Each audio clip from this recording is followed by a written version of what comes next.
Welcome to Crawlspace. I'm Tim, here today with Lance, coming to you from the Crawlspace studios in Wormtown. What's up, Lance? Tim, how are you? I'm well. Good. It feels good to be here, nestled in the Crawlspace studios in Wormtown, Massachusetts. Always. And today we have this really fun conversation. I'm not going to call it an interview because it was much more of like our round table with Scott and Forrest from the very popular podcast Astonishing Legends. Sort of the other side of the coin for us, right? We're the America's Most Wanted to their unsolved mysteries, I guess you'd say. I think so. We kind of made that point in the episode. So if you like this podcast and like what we do, you may like Astonishing Legends as well, assuming you haven't heard of them. They talk about mysteries and really all kinds of things, but they do sway a little closer towards the paranormal than we do, that's for sure. And one thing that we like about having a conversation with them is that there's not a lot that's off limits. We start on one topic and we just kind of let the conversation meander out there and simmer in the crock pot. Open your mind when you listen to these guys, and these guys have really open minds, and what it is a mind-opening exercise that I love to be a part of. Love to be a part of the discussion and listening to it. Again, I don't even know if I believe in half the stuff we talk about, right? The stuff like the Mothman and UFOs and aliens, I mean, these are things that are out there in theory, in people's heads. Like, you know, it's just this mystery that if it was solved, you'd probably be disappointed to know that you no longer have that mystery to look into anymore. Right. So it's a fun conversation. It's a lot of fun. So we really highly recommend their podcast, Astonishing Legends. So please check it out today. Also, we just launched a Patreon page, Lance. It's not only exciting, it's important. Go to the Patreon page. You'll see the video where we explain the tiers. You can subscribe anywhere from $1 a month to $20 a month, and we explain what you'll get with each one of those tiers. Okay, everybody, so we hope you like the interview conversation with Astonishing Legends, and go check them out. And subscribe to our Patreon page. Thank you very much.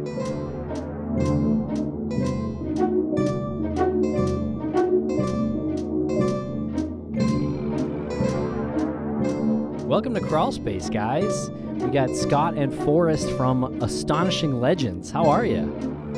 We're doing good. Very well. Thank you for having us. It's nice. It's really nice to be on your show as a guest instead of frantically preparing for our own show. we're our terrible guests of our own show. Yeah.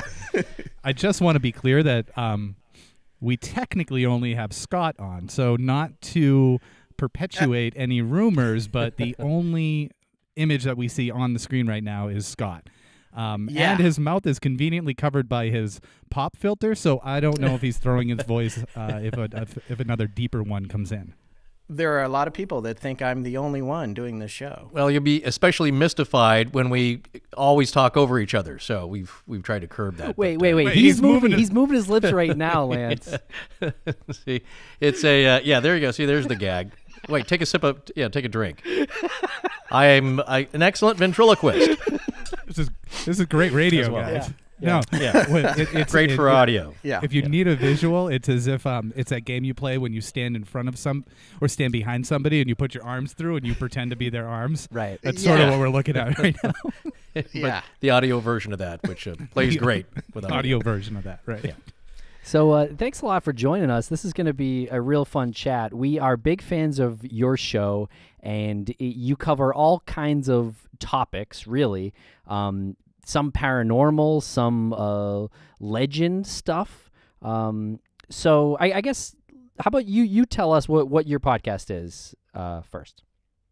What, Forrest, do you want to do that? Well, I mean, it started out of a mutual intense interest in just strange stories, and it could be anything. That's why we didn't really want to limit ourselves to just the paranormal or just ghost stories. Scott would bring up something. I mean, we're talking about years ago. Scott would say, like, "Hey, have you heard of dead water?" Like, no, what is that? It's like, well, this phenomenon when you might be in an old sailing ship and you're not moving at all. The sails are full, you're not moving an inch, and it's just reported strange phenomenon. We'd check it out. We'd pass articles back and forth. and then eventually over the years, maybe 4 or 5 years ago, we said we should talk about this on an audio format, on a new thing called a podcast. So, I mean, podcasts have been around since, I think, early days, 2003, 2004, since they were doable. And we started, I think our first show was October 2014. Yeah. And we've been prepping for that for about 1.5 years, just getting stuff in order. Like, how's this show going to be? Should it just be the two of us with a moderator? Yeah, we had lots and lots of meetings, and then eventually my wife, who is works in television and has done more, just an amazing career, she finally came to me and she goes, how long are you guys going to talk about this? When are you going to do something? So we're never going to do it because that's frightening. Yeah. It's just easier to talk about it. So yeah, eventually we would always get the elements together because we have backgrounds in post-production as video editors and with a little bit of audio and and a little bit of I guess I would say show business, but we've both worked on productions for national media. So you realize, like, you better get a lot of that figured out first rather than stumbling out of the gate and then trying to do it as you go along. Now, that stumbling part was us getting used to talking in front of microphones, because that's a whole other trick. Which you guys know, and all the filler words. And I just started that sentence with and all the filler words. We're constantly trying to curb ourselves of bad habits and be cognizant of what the listener has to put up with us. And, when we first started, we're interrupting each other a lot. And, and that's natural conversation. So, but on the other hand, in an audio format, that can be annoying. So we have really kind of tried to refine that. So yeah, over the years, really, it's a love of very strange stories which run the gamut. It could be, biographies, interesting people throughout history. It could be paranormal things. It could be, I'm trying to think of, historical stuff. Scott and I both love the Old West. So it's just, we don't limit ourselves to that, but we also have to keep in mind it's that, we can't just start talking about scrapbooking. It's like, wait, what? It has to be kind of in a genre. And so we kind of term it as anything interesting or unusual that we want to talk about, we find interesting, and we hope the audience does too. Yeah, and we do deep research on everything. Yeah, that was organically a big mistake, because that started. No, it's just how we like to go about it. We start getting into these rabbit holes, and then what you realize, like, oh, this is a 4-hour show, so now we have to break that up, and then so that kind of happened organically. That's just our nature. It was, we like to dive deep into something and really know all the weird tidbits, because a lot of times we had heard of a topic. And it's all the general stuff everybody knows anyway. It's like with Dyatlov Pass. It's some hikers went missing in the Ural Mountains in Russia. It's very strange. They were found, very strange circumstances they were found in. Sounds kind of spooky. Is it a monster? Is it the KGB? Who knows? So we know those elements. But everybody who's heard of that topic will probably know those anyway. So then we take it a step further and try and dig up stuff for people that's interesting, that maybe stuff that they hadn't heard of. Right. I kind of feel like, now stop me if I'm going too far with this, anyone, but I kind of feel like we're like the bizarro versions of each other. And I have a few points here. We're both men, like late 30s, early 40s. All three of us. All three of us. You guys do more like a little bit more mysterious stuff, and we do a little bit more true crime stuff. So if you guys are Unsolved Mysteries, we're America's Most Wanted. Yeah. You guys live on the West Coast. We live on the East Coast. Yeah. We're both with Audio Boom. You guys are devastatingly handsome. We are not so much. Right. Scott and I have faces made for radio. Yeah. As the joke goes, but yeah. So and we do long form things like so you guys will produce a Mothman episode, which is like essentially 6 hours long, right, or 5 hours long, spread into 4 parts. Yeah, it actually went to 5 parts, although we called the 4th and 5th ones 4A and 4B. Yeah, that was a weird weird little blip in there. Yeah. That was tricky, you guys. Yeah. So that was probably 5 or 6 hours. Yeah. Right. Yeah. And we do the Missing Maura Murray podcast, which we've done 70 episodes for one case. So Yeah. we're very familiar impressive. with the deep dives. Yeah. And you guys, you leave no stone unturned in your conversation. And I'm familiar with some of the mysteries you guys talk about. Mothman. I really love the Black-Eyed Kids.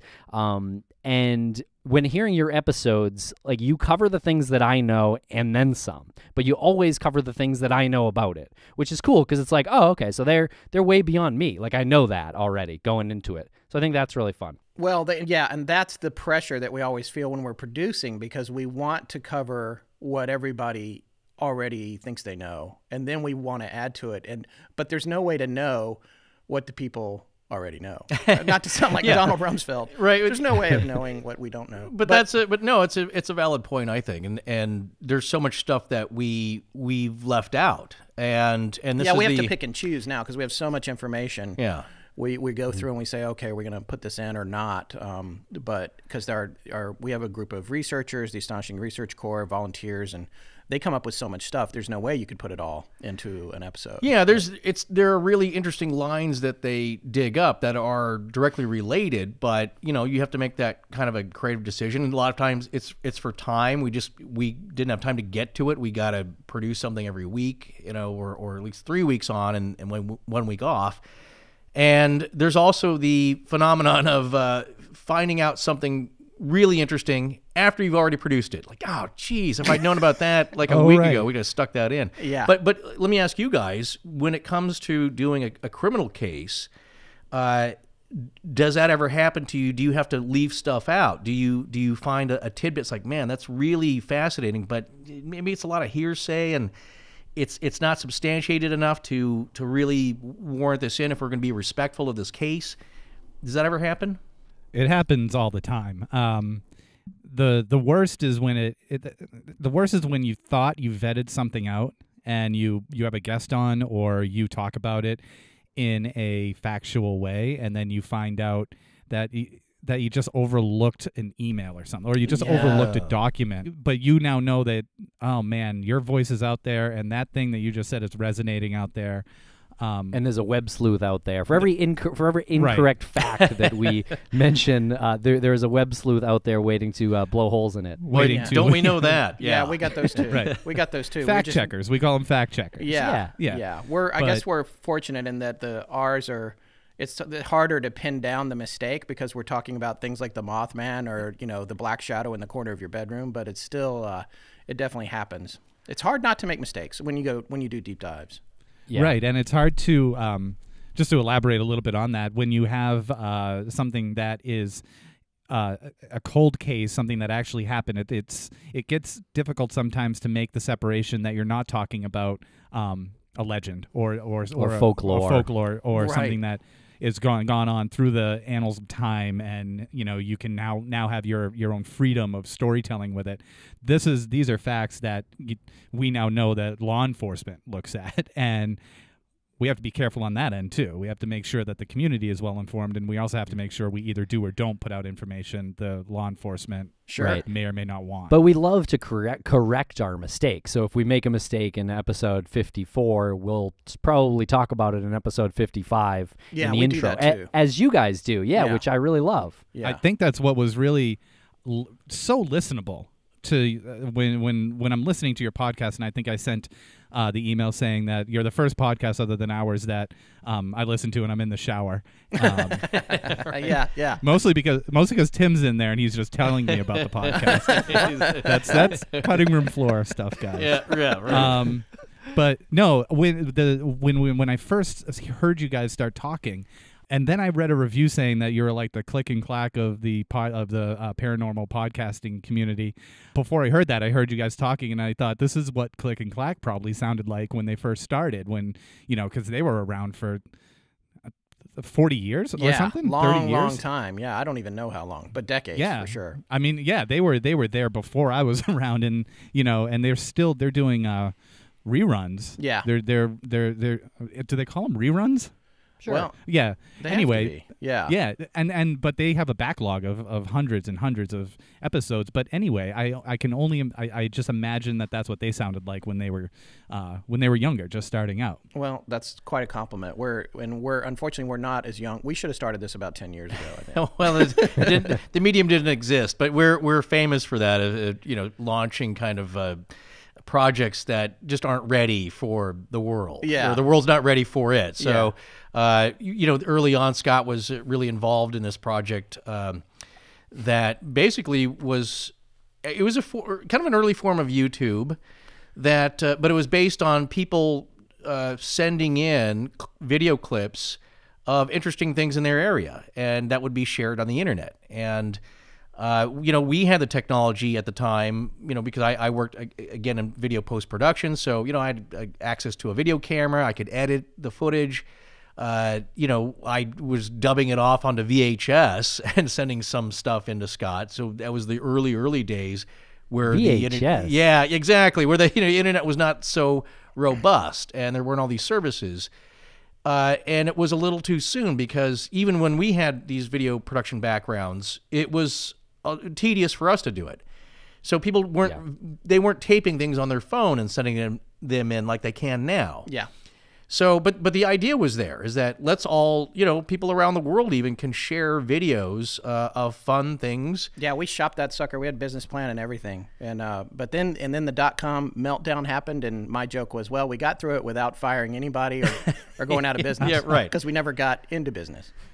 Yeah, exactly. So, It's such a glass half full guy. Yeah, well, I had to be. I mean, it was I honestly, we were so into it that it was one of those things for me that it had to be tried, or I would have spent the rest of my life wondering if we would have done YouTube. It's like it's like Jesse Eisenberg says in The Social Network when he's Zuckerberg. He's like, well, if you'd have invented Facebook, you would have invented Facebook. Yeah. I didn't want to be that guy that didn't invent YouTube. So I know that didn't invent YouTube because it didn't work. We did try and it didn't work. Instead of me still sitting here and being like, God, we should have done that. Well, man, it's the basic idea, though, that, again, took off on its own. So, if you get back to talking about like click and clack, what makes that work? Well, they're two brothers that really know their subject matter. They know cars up and down all day long, and they're brothers that rib each other in a good-natured way, and that's what people love hearing about. So I've had so many people, when we talk about that in years past, like, I don't know anything about cars, but I love listening to those guys. Yeah, because they're so much fun. They have fun teasing each other. They're joking around. People do call in with their automotive problems, which they really know about. So you're getting that, but you're really listening to them having a good time. So it's like with you guys. It's like there's a good-natured sensibility there. You're very, you have a very serious topic because, unfortunately, it is about somebody who's missing. At least with your true crime episodes, and it's a criminal case, so there's some seriousness there. Missing or murdered. Yeah, exactly. And so but I think a lot of it is the rapport, and so you guys have you're really making strides towards that. Of developing, it's people that people want to tune in regardless of the case. So hats off to you for that.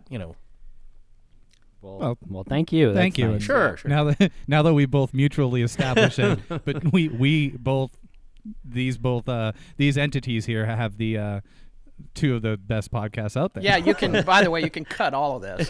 Just congrats to everyone. Yeah, the Mutual Admiration Society is now in session. Yeah.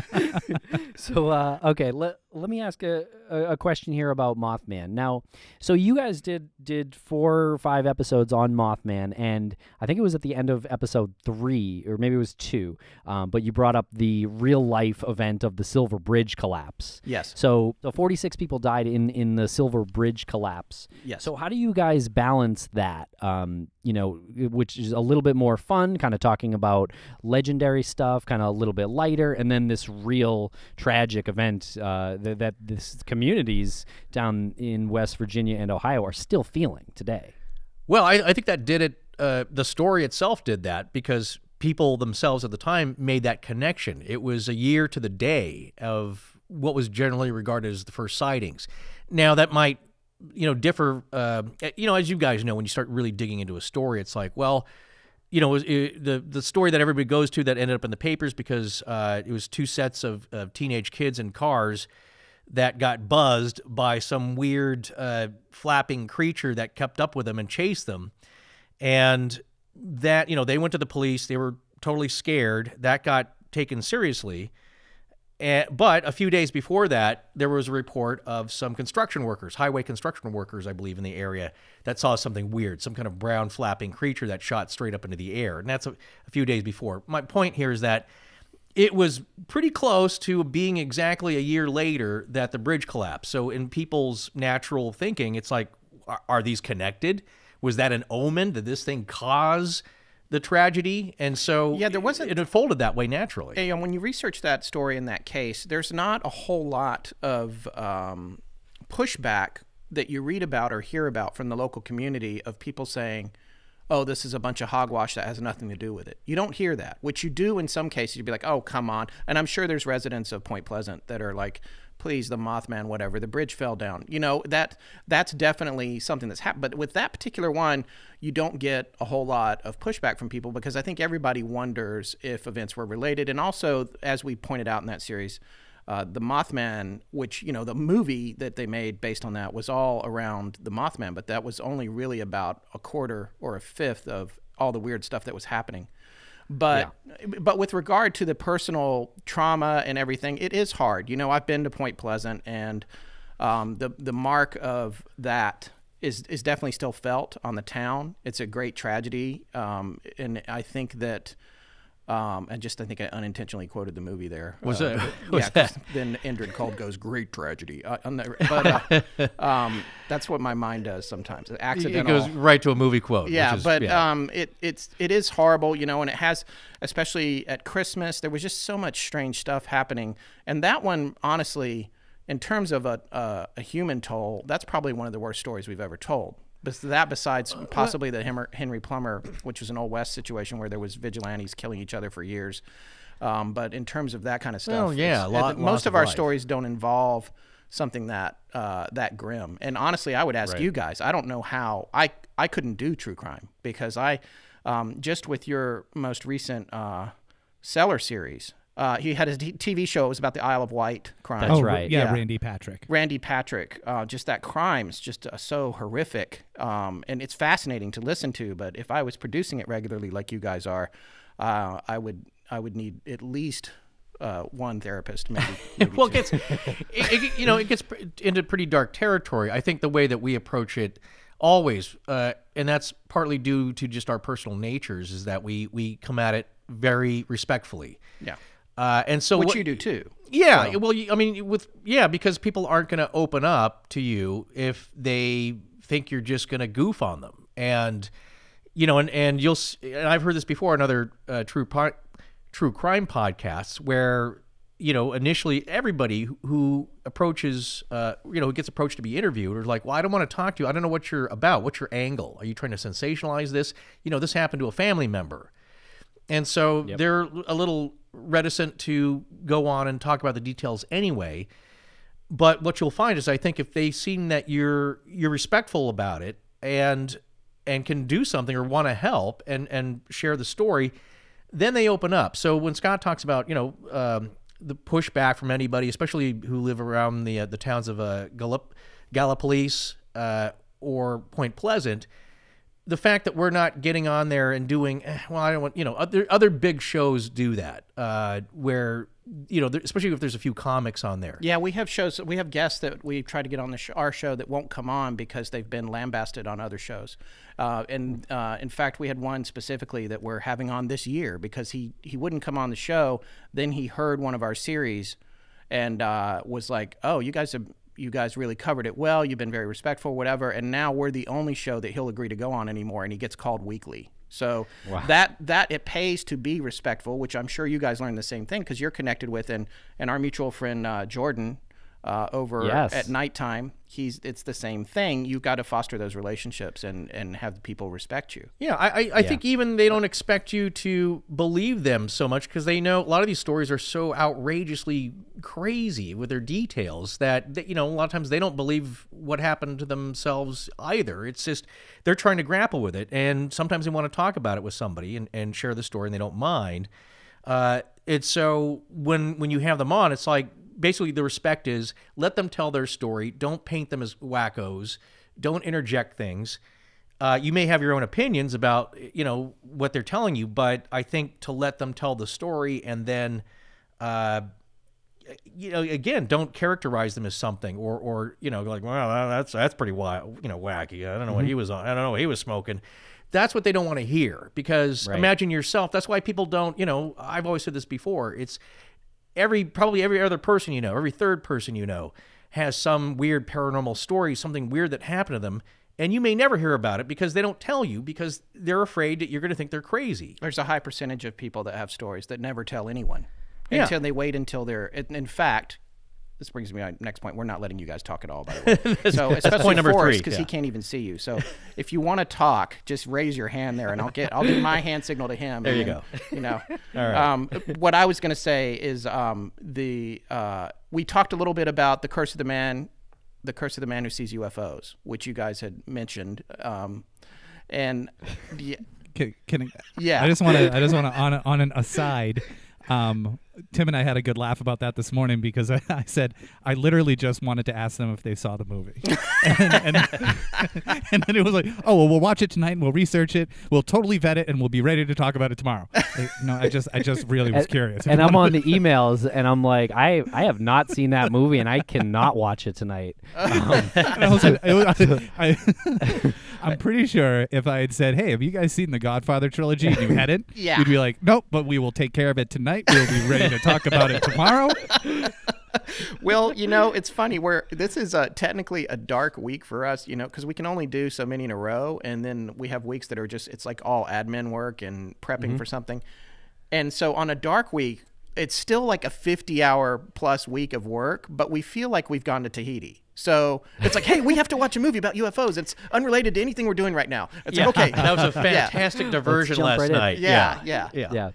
Actually, that's a good point because you guys talked about like the weight of some of the topics that we cover and how we're able to deal with that. And really, it's by listening to shows like yours, Astonishing Legends, and it kind of lets you clear your head and kind of enjoy a mystery because we clearly love mysteries, and it's enjoy this mystery and don't think about the real life aspects of the other stuff that we do. Right, sure. Right, and we really try to keep it light in the office and things like that. Right. You said you had a dark week this week. We have dark weeks every week. Well put. Well, they are in Nova Scotia. That was a horrible No, they're joke. in Massachusetts. Anyway, Yeah. Where are you guys located? Yeah, you're in Boston, right?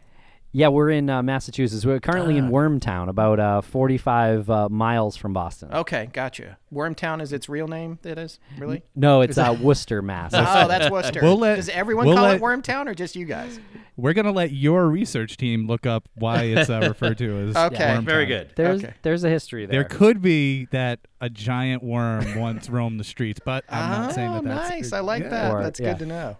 Did we? I feel like I cut you off when you were about to talk about the curse of the man who sees UFOs. Oh no, I just gonna say for our audience members, either ours that are listening to this or yours, it's a really fascinating documentary. I really enjoyed it. I thought the character at the center of it was really amazing. I wanted to go hang out with him. He seems, as Forrest said, he's very punk and interesting. And I know you haven't seen it, Tim, but it was really because everyone also wanted us to watch the Stan Romanek or Romanek, depending on how you want to say it. One which was what's that one called? Extraordinary? Extraordinary or something like that. Right. And that one, the guy was having sightings, but then it just became clear he sort of devolved into making things up. And I wound up really, really not liking him by the end. But this guy that's in the curse, I thought he was really entertaining and interesting, and I think he was definitely had some confirmation bias about whatever he saw. But it did also seem like a good percentage of what he was seeing was remarkably unexplainable. Well, and I thought it was yeah. really entertaining, and it was well made too. Right. Well, actually, with both of those documentaries, Extraordinary, the Stan Romanek story, and The Curse of the Man Who Sees UFOs, it's really about the person seeing them. It's not so much about UFOs. I mean, there's certainly tons of documentaries where they explore cases of just what are we seeing, what are these craft. But really, in cases like this, what's fascinating is the person at the center of it, because, you know, whether you believe Stan, you know, or you believe, I'm trying to, oh, geez, hold on. Christos, yes. So, Christo. or if you believe Christos. Just Christo. Are you sure? I don't think there's an S on the end. I think it's Christo because I'm sorry, yes, like yes, the artist. right, Christo Yeah. Ropolo. Yeah. Rapolo. Rapolo.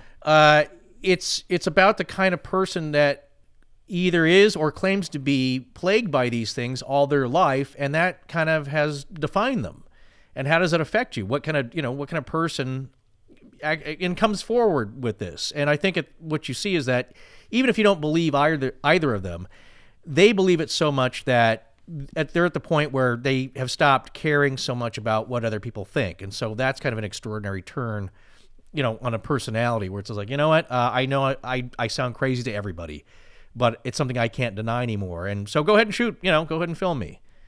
Right. Yeah. And it goes back to what you were saying when you approach an individual and you want to make sure that they know that you're not ridiculing them. Right. And that Christo from The Curse, it didn't matter that it, like you said, it didn't matter that it was UFOs. It could have been Bigfoot. It could have been Mothman. It could have been the fact that he likes to, you know, whatever. Okay. That he likes, that is what defined him so much. And then once you start finding out about him and you start feeling for him, watch the movie a second time, and it's going to give you a whole, you'll start seeing all these Well, things. I'll watch the movie the first time first. Okay. Start there. The movie we weren't going to talk about. Yeah.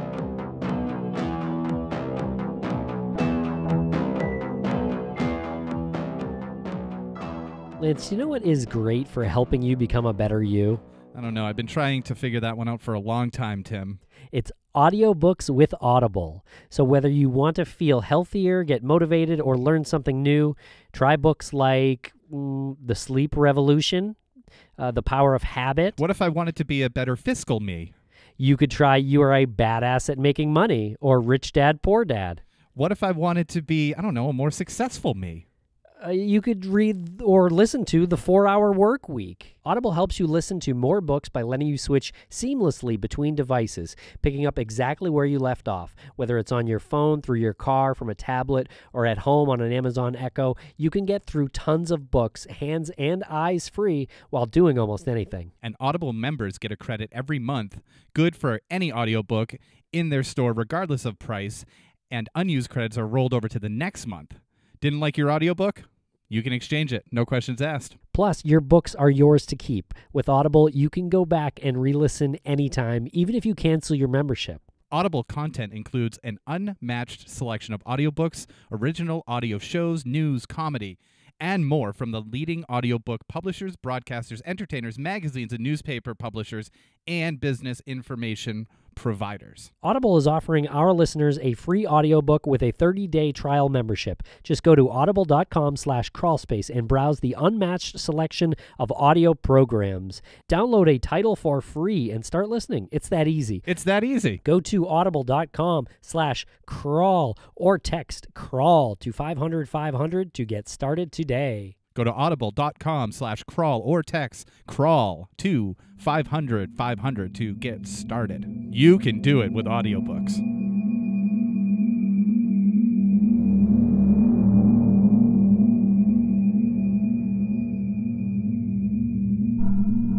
Well, my question is, you guys raise an interesting point, and I heard it kind of referenced in one of your Black Eyed Kids episodes. Is it the person who sees the UFO, or is it the UFO who sees the person? Like, and in the Black Eyed Kids episodes, you said it's people who are aware of the Black Eyed Kids potentially, or will get the knock at their door. Well, Yeah, well, to clarify, you don't have to be. Okay. You don't have to have known about them for it to happen. Okay, yeah. That's a but, little but, bit the but occasionally, folkloric part, but yeah. Well, okay. yeah, I mean, but it has it's- worked that way, right? Yeah, it has worked that way.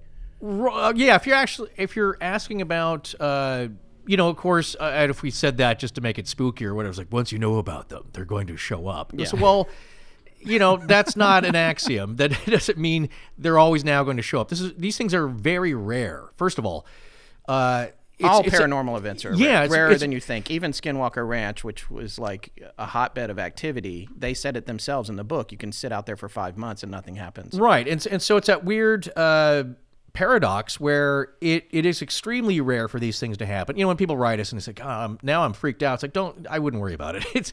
It's extremely, you'll get hit by a meteor or win the lottery before anything like that happens to you, most likely. But on the other hand, these things do happen with enough frequency that I think they should be paid attention to. So, when you talk about whether the phenomenon is drawn to you once you know about it, most people I think are caught unawares of it. And certainly case in point, Scott and I have always been interested in this, I think, from an early age, and really nothing extraordinary has happened to either of us. Yeah.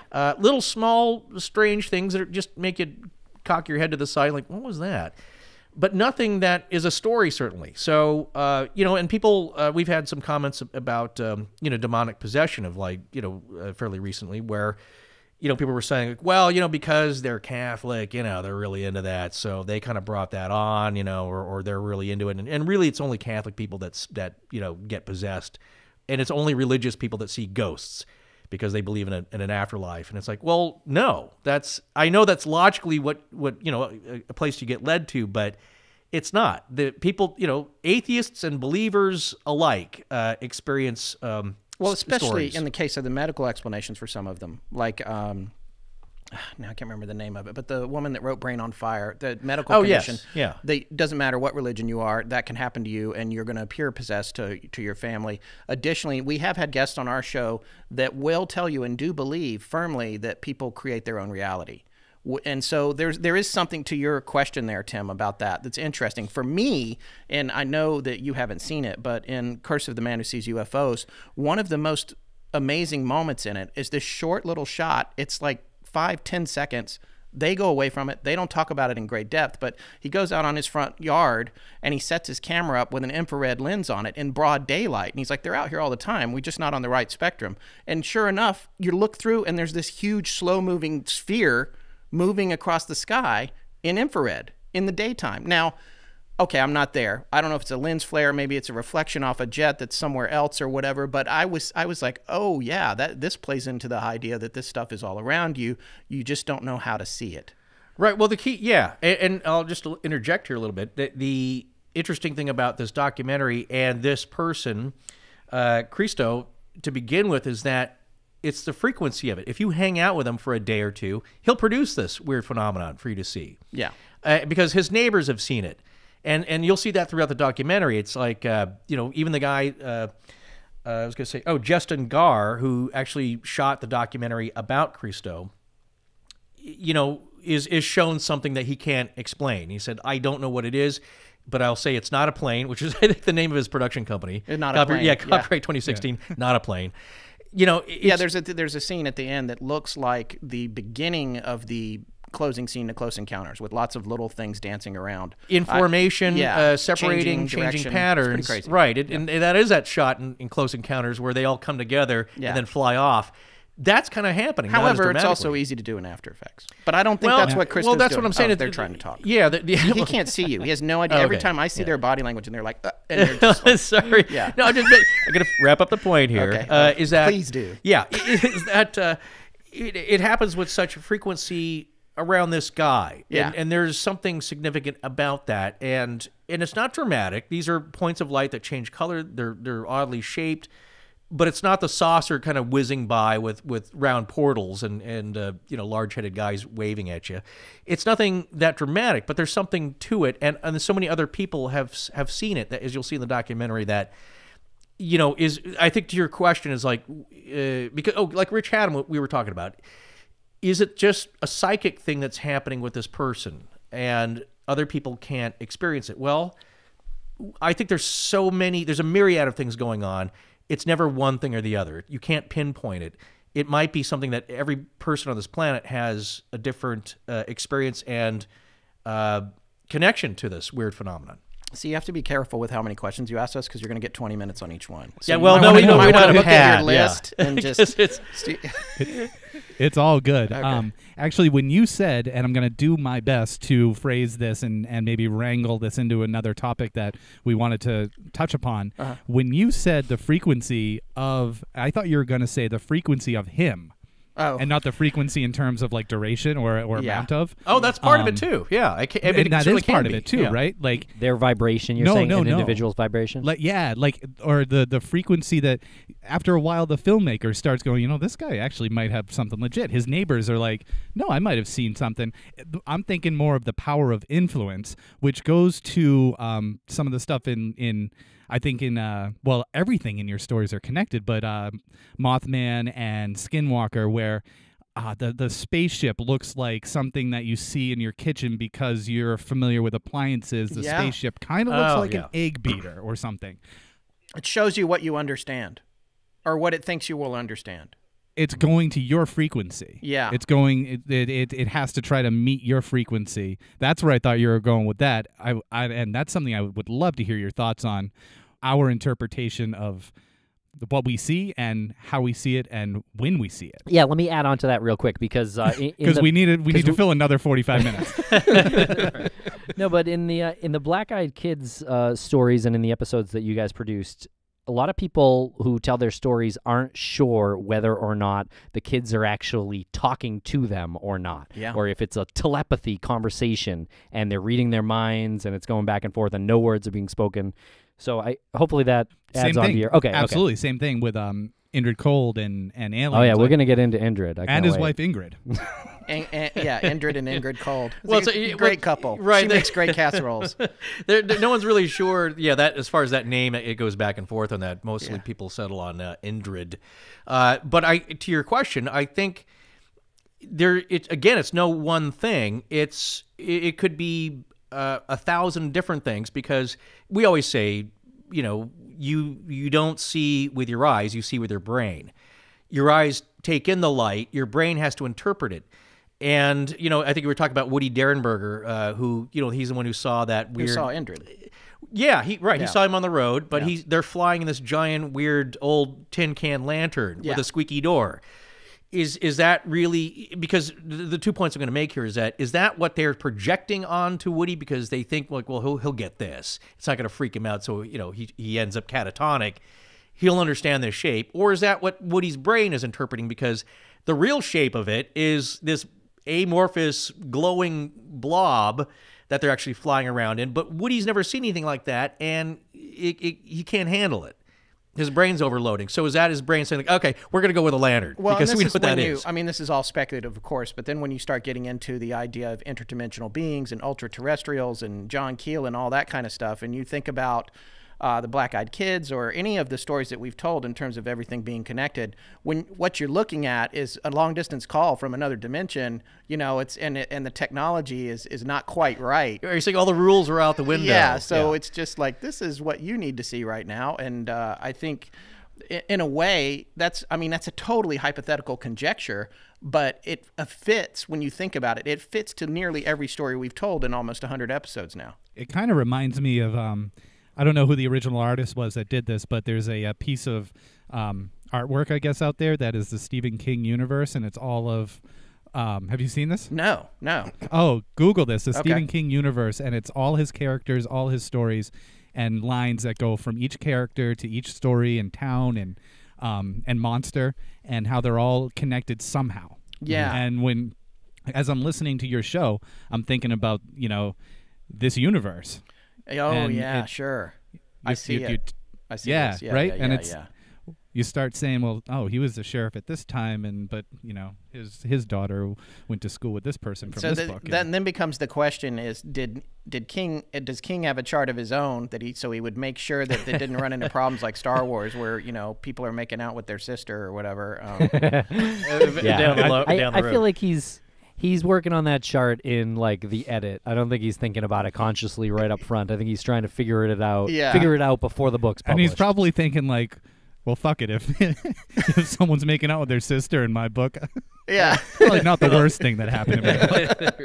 There are worse things. Yeah. Somebody's going to pay for it. That's the, and Stephen, people are punished. Yeah. And, Exactly. and most of his, he writes kind of what you know or what he knows, and he knows New England. That's what it's Maine. So he's always going to have that kind of feel of a haunted small town. You see these same themes running through where it's the Ship of Fools scenario, and people, the worst thing is not the creature, it's the people how the people behave towards each other in a crisis, when presented with something strange. So, I mean, getting back to that idea of like, what's really going on? How is this all connected? Again, that's the one thing about the documentary Curse is that these don't look like the Tic Tac UFO that we just talked about in one of our recent episodes that just came out in the New York Times. That was our episode didn't come out in the New York Times. No, the story the came story. out in the New York Times. Yeah, the story of the right. This fighter pilot gotten there David yet. Fravor. A Navy jet pilot who'd seen something very strange, and it was recorded. And he comes out with this story, and he's a very credible witness. But that's real solid craft. The things that Christo is seeing is like they're I think it's just Christo. Christo. Yeah, he's an American. Christo. I don't Well, think- he's from Christo. Ohio, but he's he grew up watching Ghoulardi. Yes, he did. which is interesting. Yeah. But no, the thing is that what he's seeing is, in my mind, is like, yeah, he's getting it. I believe he's actually getting something on video, but it's not what I would think of as typical UFOs. It's some kind of other strange aerial. I mean, maybe they are craft, who knows? But it's more phenomenon than they are, like, in my mind, is flying ships. So yeah, obviously you can record stuff on video, and everybody has seen that, and the people, his neighbors, and that's the other interesting thing about the documentary is that he goes up to people on a pier in Monterey. It's like, hey, you see that thing, that light bobbing up and down? Like, yeah. We don't know what that is. Like, you see that, right? Like, yeah. Yeah, but they don't care. That's the thing. Well, Coming back to your question, Tim, it's like all these people that's a really good example of, like, they're there, they see it, but they're, kind of on a first date, romantic, sitting at the wall. You don't want to think looking about at it. the beach. You're Yeah. like, oh, yeah, Right. that is weird. Then they walk away. They don't talk about it. Like, if everyone was as aware as the subject of the documentary, it'd be a different world. Okay, so that just fast tracks us right to a very important question, I think. What the hell is it then? What are we talking about? What are UFOs? They're actually. Would you guys believe they're extraterrestrial or interdimensional beings from some other dimension that maybe here as we speak right now, and we can't see them because they're in the seventh dimension, and we're only dealing with a few here. We're just not advanced enough to see them. Right. Which So- I like. I like that. I like that idea. I don't Yeah. like thinking that they can see us. I mean, and it's kind of them. Yeah. but- it's kind of blasphemy as true crime people to say, "Hey, we believe in UFOs or we believe in ghosts." No. I'm gonna. You might be witnessing a rare disagreement here. I'm gonna say, being in the true crime genre, believing in UFOs. I mean, you have to believe in something that's scientific and mathematical.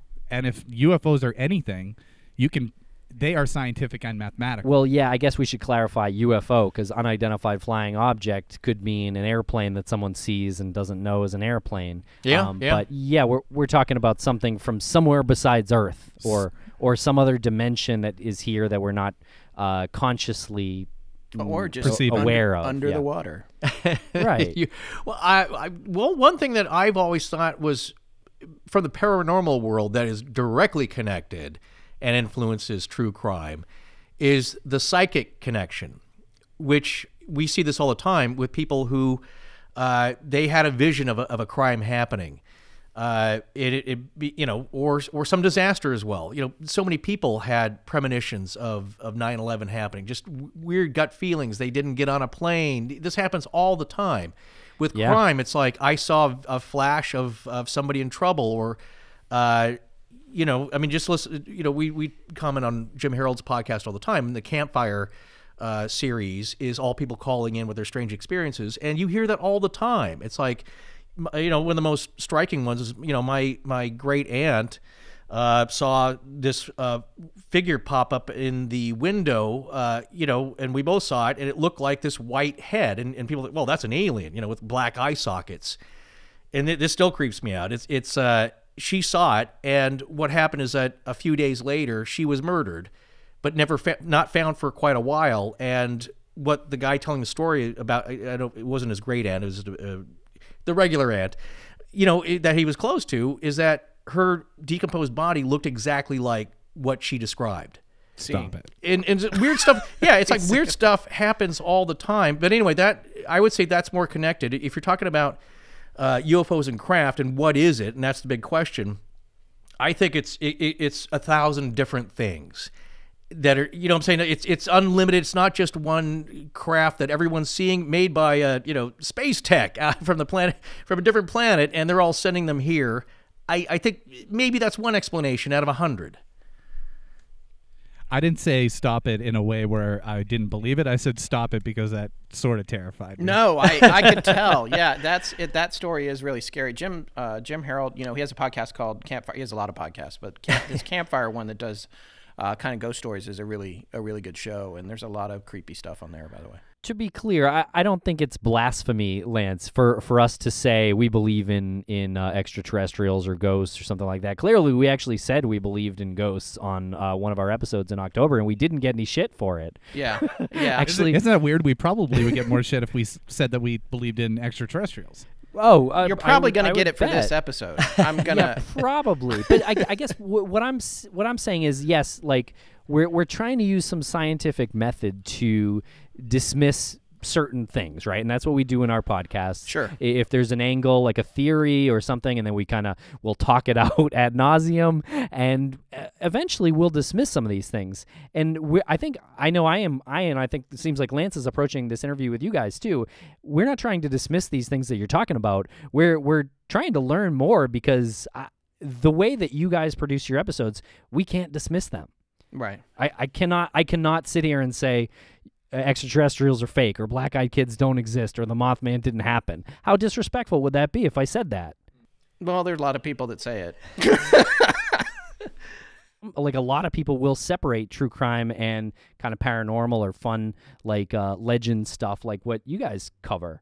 But what we're saying is there's mutual overlap here. Well, anytime you're dealing with death, especially a violent or sudden death or some other kind of life-threatening situation, you are close to what Forrest and I refer to as the thin place. You're on the edge of the veil of what we do and don't know, and there's more going on there than just fingerprints and evidence.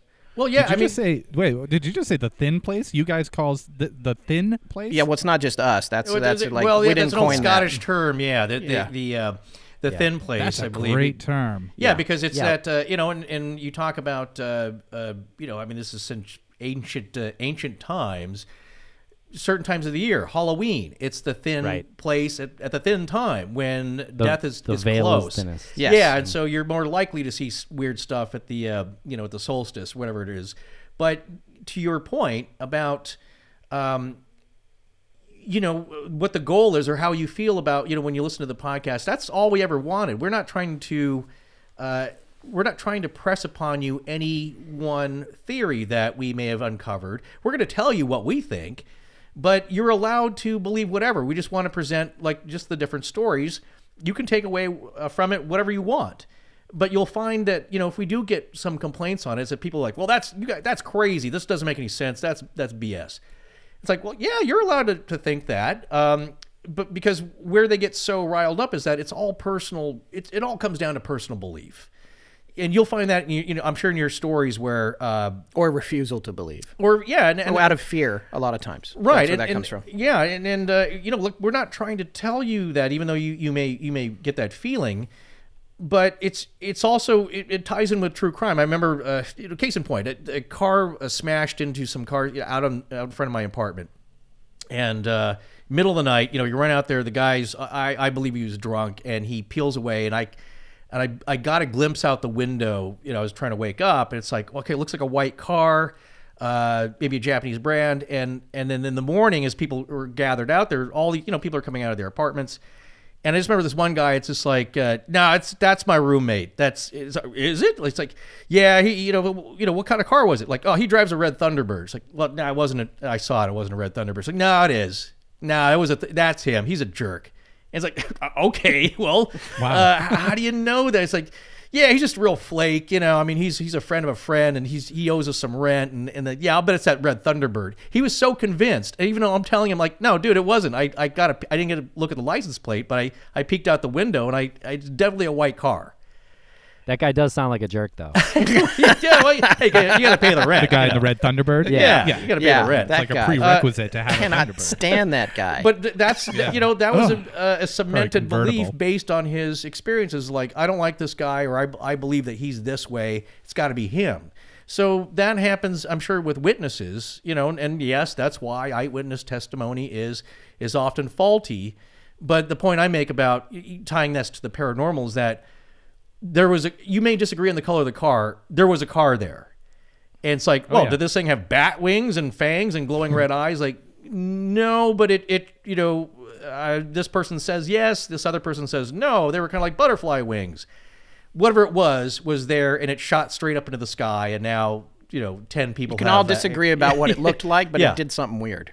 Yeah, something weird was seen. Something out of the ordinary was seen. And whether people agree on the details of that, people will doesn't use mean that nothing was there if there's a disagreement. Exactly. Yeah. So, that point of taking it and not believing it, it's like, well, you're allowed to believe whatever you want. We're not telling you that. And the same thing with a case. People have all kinds of theories. As you say, fact checkers, I'm sure, will come up, and they've been studying it for a few years as an armchair detective.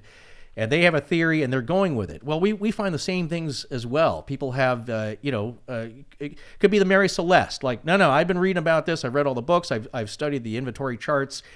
It's a Kraken. One of the few we have a Facebook group, and it's gotten fairly big at this point, I guess. And then we've not really ever had to lock anybody out of there. A few people have gotten angry and quit. And when I say a few, I mean like 2 or 3. We've blocked like 2, I think, since we started it almost a year ago. I'm not even sure, or maybe 8 months. I'm not sure. One of the people 200. Do what? 200. 200. How 200 what? Oh, just 2 people. Two people Just have 2, been okay. kicked out. It's running around, I think, 10,000 people now, or maybe 12. I'm not sure, but like that's what I'm saying. It's a low percentage of trolls, but the one of the people that we had to block was a very polite woman who completely deteriorated about something we said about the Mary Celeste and a bottle of ink on a table. It was the vial of oil. The vial of oil on the table, and she was so angry about the fact that we said it was knocked over or it wasn't knocked over, or something like that. But the evidence that we took came directly from a magistrate who boarded the ship when it was brought in for salvage and wrote down everything he was seeing as he saw it. Guys, you need to get your sources a little bit. Yeah. Exactly. So Vet your sources a little bit more. and she got so mad we had to close her out of there. And I was just like, I felt bad because I kind of, but she was like really reading us the riot act and telling us how wrong we were about some other things, like the type of vessel, which we also knew. I mean, I used to sail. I know what a boat looks like, the difference between Right. it was just anyway. But that's people who get He's not going to let you talk. Yeah, no, I'm not. No, I'm not. so trying to talk I right can't now. see that. Doesn't matter. I'm just going to roll over him. I can't see anything. I don't know what's going on. He's still trying to talk. Let okay. Lance All right. talk go for a ahead, second. please. Go ahead. See, we should have had him on camera. No, too. I was just going to extend the invite. If you guys wanted to admin some of our social media. Oh, no. maybe, No. Oh, okay. No. I quit. Okay. I didn't know if you wanted more than 2. As a friend of mine, a good friend of my wife said when he was much younger, he worked at a Kentucky Fried Chicken, and they had a big meeting in the morning, and the manager came out and said, all right, so we're going to have a salad bar. And he raised his hand and he said, David. And my friend David goes, I quit. He could be chopping tomatoes. Now cherry tomatoes. Forrest can talk. Oh, yeah. Now, Forrest, go ahead, talk. Well, it depends on the case too, and I'm sure you guys, as you go through your true crime genre, there are some cases that, for whatever reason, have really captured the public's imagination, and we find cases like that. Tom and Should, the Somerton man. There's a few people that they've spent years on this personally, not getting paid, just as a hobby. Oh my God, combing through so much stuff. I forgot. There's another book guy I'm supposed to send to Australia. Oh, I haven't sent it. there you go. Yeah, Well, yeah. put that on the list. I've got it right. It's these cases that's the thing too, is that these cases still follow you. If there's little updates or things, and of course people write in. I'm sure you'll find that with open cases that are cold, people will, and that's the exciting part for you guys. Somebody writes in like, "Hey, did you hear about this little piece of evidence that was overlooked?" This is what you're hoping for. So, what we find is, there was a guy that he was I won't say jerky, but he was definitely trying to push buttons, and he said, like, well, the cigarette was on the other side of the lapel. Like, what? Okay, what is that? That's not widely reported. I don't know where you got that. Does that matter? Does it solve the case? No, but thanks, but it's like, I have to tell you about this. I have this little piece of information. I must share this. You guys are wrong. I must let you know about this. And so we find that with a lot of the cases, And that's we'll fine. cover. And we'll take that heat as long as you're respectful and polite to us and not dismissive download. of us, of our guests. Sorry. Right. What, Lance? Or download. Yeah. Yeah. Yeah, exactly. Thanks for the download. Yeah. Thanks for the... But quickly before we're on that, I want to ask you: have you guys had any the cases you've covered? Anything that really shocked you? I know you were kind of talking about that earlier, but something that somebody brought Today? forth. Every just week. Every week. Every week. Yeah. Absolutely. Yeah. Just yesterday. All the Yesterday, we were talking to retired FBI agent Bobby Chacon. He's big on Twitter. Yeah. He loves the way Tim cooks his Blue Apron. But he within like what 2 sentences, he was making a point about one thing, gives an example of this woman, and that was very disturbing. And then it finishes his point with something that was very disturbing. Yeah. And Tim and I are just like shaking our heads, like, oh, Jesus, we don't know what to follow up on. Yeah, it was very good. But as far as like new case information on Maura Murray, like Right. he didn't necessarily provide that. That probably doesn't happen every week. Right. Yes. Just putting that out there. I did not mean new case information. Right. Oh, right. Maybe every month at this point, on that case, there's something new, and a lot of that stuff we can't even broadcast actually. Yeah. But we cover the Brianna Maitland case too, and on Crawlspace, and that case I would say the epiphanies are a little more frequent at this point. Right. Which and that is every week, I would say. Now, before I ask a question about the curse of the man who sees UFOs and then walk out of the studio. The topic that we we weren't even. You guys can go to lunch. Yeah. That's like in Spinal Tap did a special once where during the drum solo, one of them goes out and gets a haircut. Now, I just want to ask a question about Indrid Cold. So, the Mothman Mystery began with this guy named Indrid who appeared several times to several different people, sort of took a different form, even potentially gave a different name. That character is absolutely my favorite in all of supernatural lore. Whatever you want to call it. I love that character. I love the story, and he terrifies the hell out of me. And I don't want to meet him. But my question, I guess, is a little more detailed. So he showed up saying that he was a searcher, and he was meeting humans, and we're assuming he might not be human. I don't know.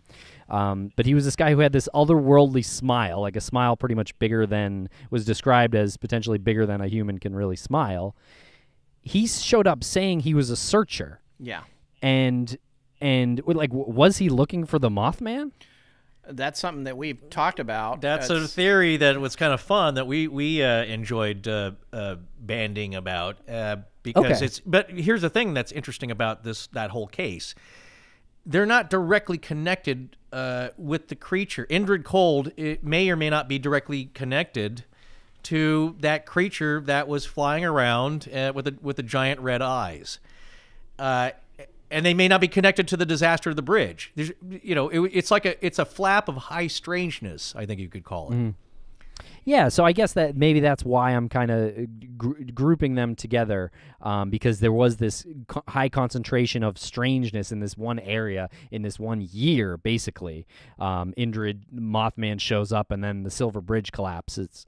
Is there any chance that Mothman was not trying to scare humans, but actually trying to warn them about the Silver Bridge collapse, and Indrid is sort of like an intergalactic bounty hunter who's trying to prevent him from warning humans? Oh, that's Wasn't definitely, there something- that's definitely, well, you just hit on I think the biggest feeling or we would say, like, no, it's not even a theory, it's not even a hypothesis, perhaps, but the feeling that people got when seeing this weird cryptid creature, it wasn't trying so much to attack people, it's just very awkwardly trying to communicate something, a great sadness. People, they get this gut feeling, Right. and Right. I get criticized and made fun of for going to that, but I always ask people who experience something weird, like, well, how did you feel?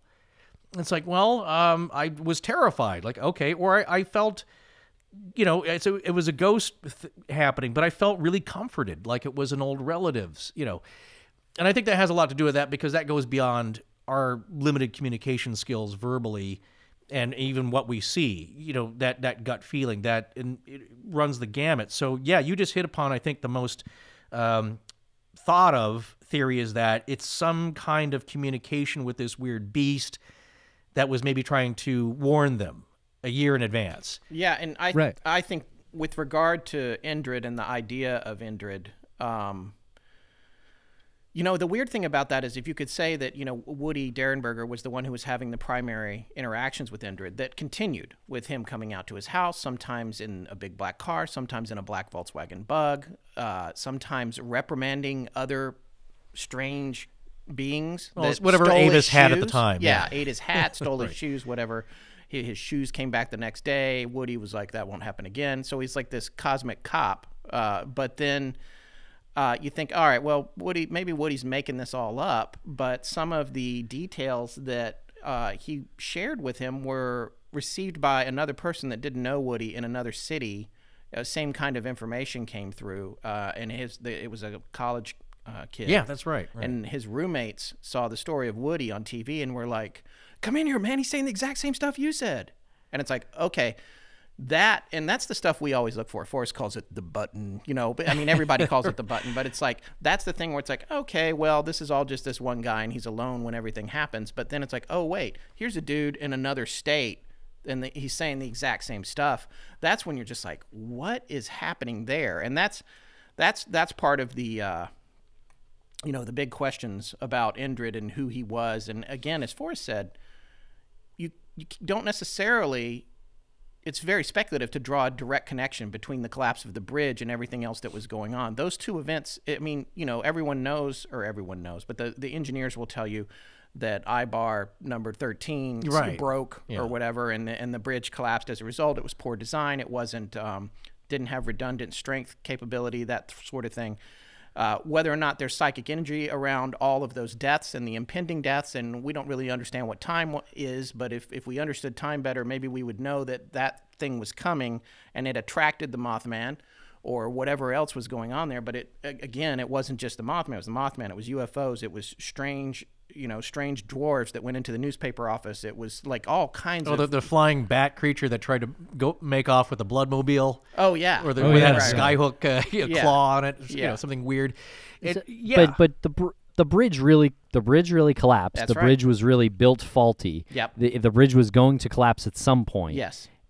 I think the mistake some people make is that these entities caused the bridge to collapse. All they were doing was trying to communicate that this was going to happen. Right. Right. There's two different things, right? Yeah. Anytime we talk about this or we hear you guys talk about it, it feels like this like swirling whirlpool. And at the center of this whirlpool is this town, and all of these other things are coming in from the universe to try to tell them, there's something bad happening, but they can't communicate with it because they pass through these, different walls or these different like layers. And even the appearance of Indrid Cold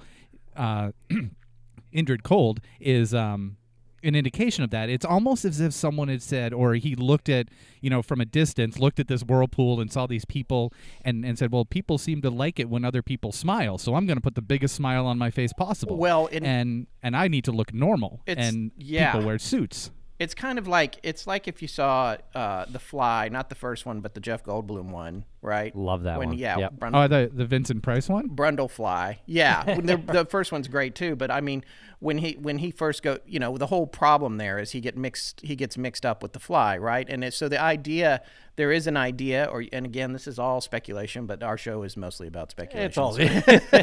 But if you could plausibly say, if you believe in John Keel's ultra-terrestrials or that interdimensional travel or interdimensional visitors, that Indrid and the Mothman are the same dude. And or it's the same guy trying to send the message. He comes as a Mothman. He's like, wait, they're fleeing in terror. I'm going to come back as scaring the hell out of these guys. I'm going to come back with a giant smile.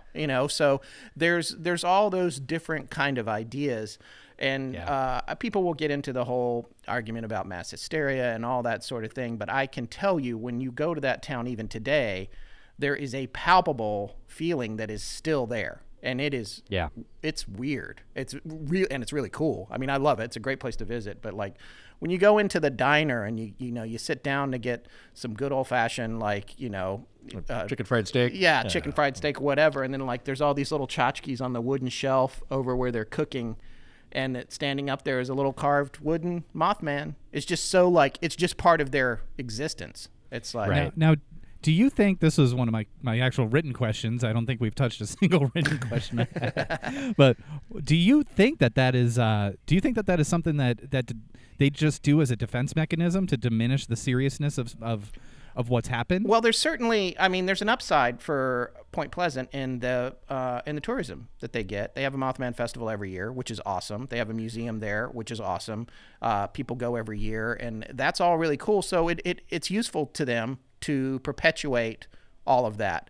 But when you are there, and especially when you are around the older people, you can there's nobody that's like, oh, that's all a bunch of hooey. You don't get that vibe anywhere. And I'm from North Carolina. You go home, go into some little town, there's some story about, everyone is eager to tell you how it's all a bunch of hooey. But this town is just, there's no denial. So thank you guys for this chat. I would love to continue this at some point. Like, I feel like we easily could have went for like 6 hours. Oh yeah, yeah. This could have kept going. We did not scratch the surface of what. Well, I wanted to talk about the dispatcher, but we don't have the time I wanted today. to talk about sonic terrorism. Yeah. Can we have you guys? Can we do this again? I know that. Yeah. Well, I don't know if you know, Tim just had his second child. Oh, and congratulations. So Thank you. So there's scheduling, so Yes, if it's like I you can need relate. to leave at 4:15, Yeah. you need to leave at 4:15. Yeah, got it. So let's definitely continue this and make it into what is the MO for both of our parties here, which is let's talk ad nauseum about these things for as many hours as possible, Right. as many gigabytes as possible. Yeah, I'm not done. I mean, we got more. Yeah. We will be seeing you in time. See you in time. See what I did there? Yeah.